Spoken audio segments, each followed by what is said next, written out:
होता है जो कि अपने ही बेटी के साथ रोज एक बंद कमरे में उसके साथ शारीरिक संबंध बनाता था। बेटी जो होती है बहुत मजबूर होती है। दोस्तों वह अपनी माँ को बताती है कि मेरे साथ पिता रोज गलत काम करते हैं।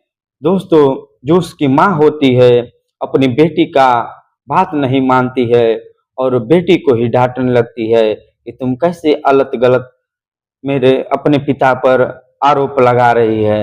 दोस्तों बेटी आखिर हार मानकर जो उसका पिता रोज उसके साथ गलत काम करता था, दोस्तों वो बेटी उसका लिंग काट देती है। दोस्तों जब लिंग काट देती है, जब पड़ोस में और अगल बगल के जब लोग ये बात सुनते हैं तो दोस्तों उन लोगों का भी रूह कांप जाता है। दोस्तों कहानी बहुत अच्छी है, आप लोग लास्ट तक सुनेंगे तो दोस्तों आप लोग भी सोचेंगे, नहीं पर मजबूर हो जाएंगे। समाज में ऐसे बाप और बेटी भी हो सकती हैं। दोस्तों आप लोग हमारे चैनल पर आए हैं तो चैनल को सब्सक्राइब कर दीजिए ताकि मेरा हौसला बढ़ता रहे। दोस्तों चलो चलते हैं कहानी की ओर। दोस्तों ये कहानी उत्तर प्रदेश देवरिया जिले की है। दोस्तों देवरिया जिले से एक व्यक्ति होता है जिसका नाम महेश होता है।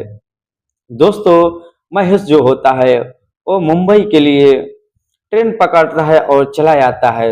दोस्तों वो मुंबई में सब्जी का कारोबार करने लगता है और रोड पर जो ठेला होता है और रेहड़ी होती है दोस्तों वो लगाने लगता है। दोस्तों 2-4 महीना बीतने के बाद वो सोचता है कि क्यों ना अपने पत्नी को बुला लूं। दोस्तों जो पत्नी होती है उसका गांव से फोन करता है महेश कि आप तुम लोग यहाँ मुंबई में चले आए हो। दोस्तों जो उसकी पत्नी होती है उसका नाम निभा होता है। दोस्तों निभा देवरिया से ट्रेन पकड़ती है और वो भी मुंबई के लिए चली जाती है। दोस्तों जो महेश होता है उसका लड़की भी एक होती है जिसका नाम मनीषा होता है। दोस्तों वो लोग मुंबई के नाला सोपारा में अपना अच्छी से जिंदगी जी रहे थे। दोस्तों रोज जो महेश होता है रोज सब्जी बेचने जाया करता था और शाम को आता था और अपनी पत्नी से हंस खुलकर जिंदगी जीता था और सुबह फिर निकल जाता था सब्जी बेचने। दोस्तों इसी तरह करते करते उसको साल भर हो जाता है। दोस्तों एक दिन महेश जाने ही वाला था सब्जी मंडी, तभी आगे जो बिल्ली होती है रास्ता काट देती है तो उसकी पत्नी निभा होती है, बोलती है कि स्वामी आज सब्जी मत बेचने जाओ क्योंकि मेरा दिल घबरा रहा है और आगे बिल्ली भी रास्ता काट दी है।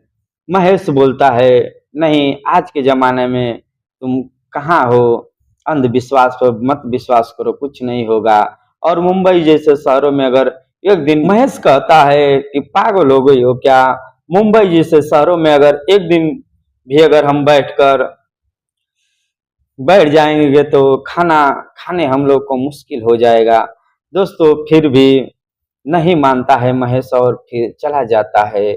दोस्तों जो निभा होती है बहुत भावुक हो जाती है कि यार देखो मेरे स्वामी के साथ क्या होता है। दोस्तों जब ठेला लेकर वह जा रहा होता है तभी एक कार जो होती है बहुत स्पीड से रॉन्ग साइड से आती है और इससे मार देती है, ठेला के साथ ही महेश उड़ जाता है।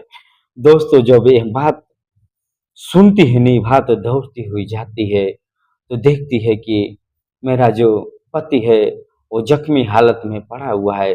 दोस्तों जो वो अपने पति को लेकर एक हॉस्पिटल में दौड़ कर जाती है। दोस्तों मनीषा भी उसके साथ जाती है। दोस्तों जो महेश होता है उसको बहुत ज़्यादा चोट लग गई होती है। दोस्तों डॉक्टर साहब अंदर जो हो उसके ऑपरेशन जो होता है सब चेक करते हैं। दोस्तों फिर कुछ समय के बाद आते हैं और डॉक्टर साहब कहते हैं कि आई एम सॉरी, मैं नहीं बचा सका, महेश अब इस दुनिया में नहीं रहा। दोस्तों जब यह बात निभा सुनती है मानो कि उसके दिल पर पत्थर पहाड़ टूट पड़ता है। दोस्तों रोने लगती है और रोकर कर भी क्या सकती, जो ऊपर वाला का मर्जी के बिना कुछ भी नहीं हो सकता। दोस्तों फिर महेश का अंतिम जो क्रियाक्रम होता है, जो संसार से अंतिम विदाई होती है, किसी तरह रो गाकर उसको विदा किया जाता है। मनीषा भी रोती है। दोस्तों उसी समय लॉकडाउन लग जाता है पूरा। लॉकडाउन जब लगा हुआ होता है तो आप लोग जानते ही होंगे कि पूरा जो देश था पूरा जहें के तहें रुक जाता है।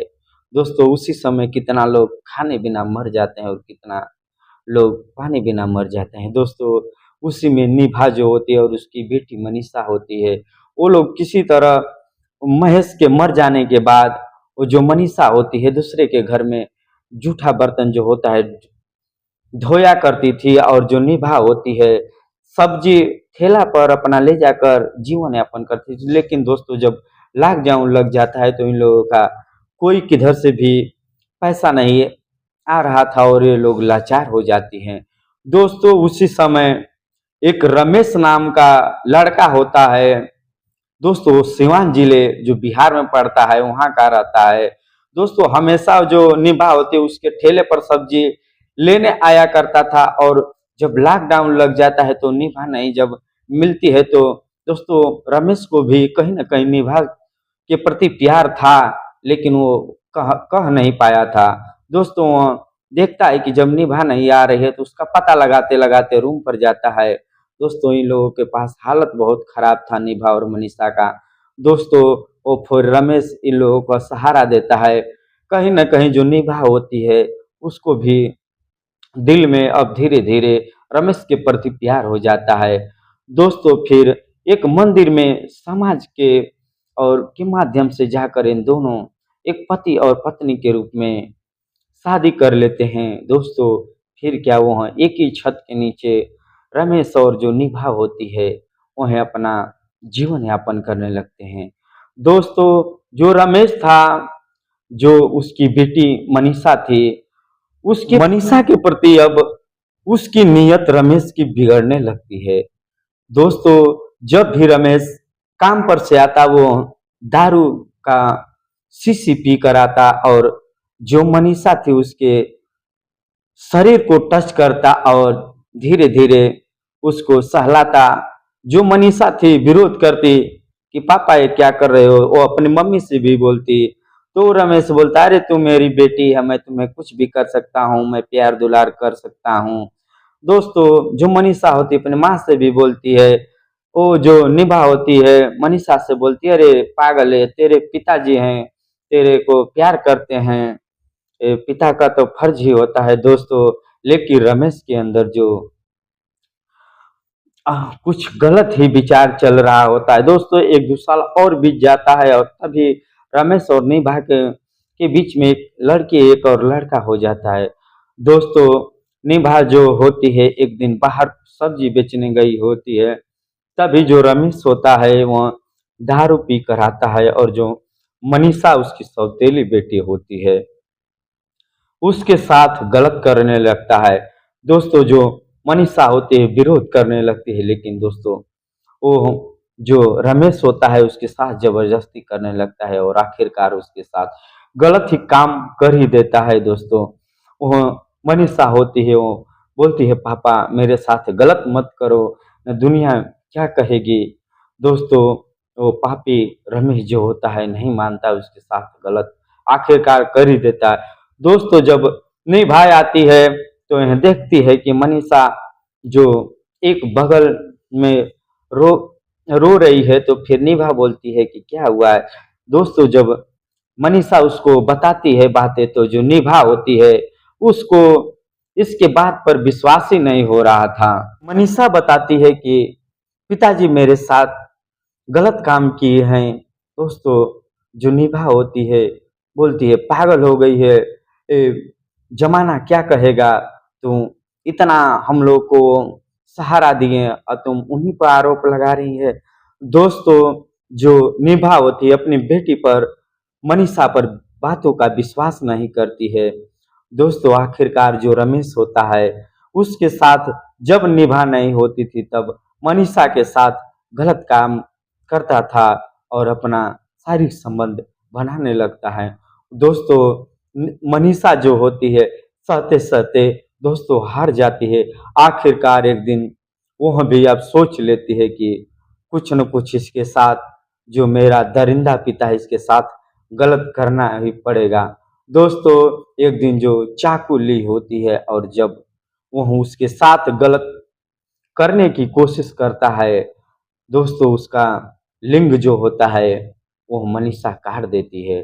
दोस्तों, जब लिंग काट देती है, अगल बगल हल्ला मच जाता है। दोस्तों, तभी किसी ने सूचना दे देती है पुलिस को। मौके पर फिर प्रशासन पहुंचती है और जो रमेश होता है उसको हॉस्पिटल में भेजा जाता है और फिर जो मनीषा होती है इसको हिरासत में लिए ले लिया जाता है और प्रशासन इसको ले जाकर सब बातें पूछती है। मनीषा बताने लगती है कि साहब, मेरे साथ रोज मेरा पापा दरिंदा गलत काम करता था और जब मैंने अपने माँ को बोला कि माँ भी मेरी बात मानने को तैयार नहीं थी। दोस्तों, फिर पुलिस जो होती है इसकी माँ को भी जेल भेज देती है और जब वो रमेश होता है उसको भी जब ठीक होता है फिर उसको जेल भेज दिया जाता है। और जो प्रशासन होती है मनीषा को बोलती है कि तुमको पुलिस का सहारा लेने चाहिए था लेकिन तुम गलत काम की हो। दोस्तों, इसको भी बाल सुधार जेल भेज दिया जाता है। दोस्तों, यहीं से कहानी अंत होता है। तो आप लोगों को कहानी कैसी लगी, आप लोग कमेंट के माध्यम से आप लोग अपनी राय जरूर दें।